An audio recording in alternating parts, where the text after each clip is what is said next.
So the topic that I looked at was teacher evaluation, and more specifically, should we use student test scores to evaluate teachers' effectiveness? So proponents of this call it value added, and they argue that an effective teacher will lead to students achieving higher than a predicted higher than a predicted score on standardized tests. So proponents of value added, um, a value added model say that they predict a student's test score based on many different factors and then judge how much the teacher improves upon the predicted score.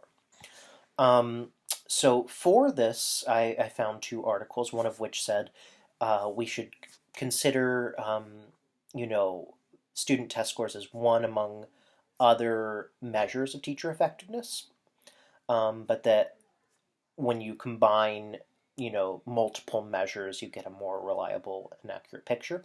And another one was by an economist who suggested that students who have teachers uh, who have a higher value added score will earn more across their lifetime and be more likely to go to college. Against this idea, one article was a case study that looked at four teachers who were dismissed, had their contracts not renewed in a Houston school district, and just argued that there were a lot of inconsistencies when you looked at the actual stories of these teachers and the data. So it was a real argument against how value added analyses are used for teachers.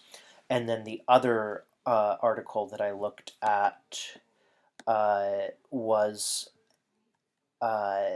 was an argument that depending upon which measure in mathematics that you used, you would get wildly different value-added scores for teachers.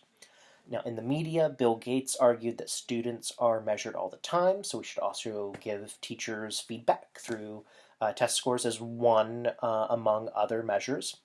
And I also found a Huffington Post article that said that it's not fair because teachers don't have full control over other factors that would impact a student test score.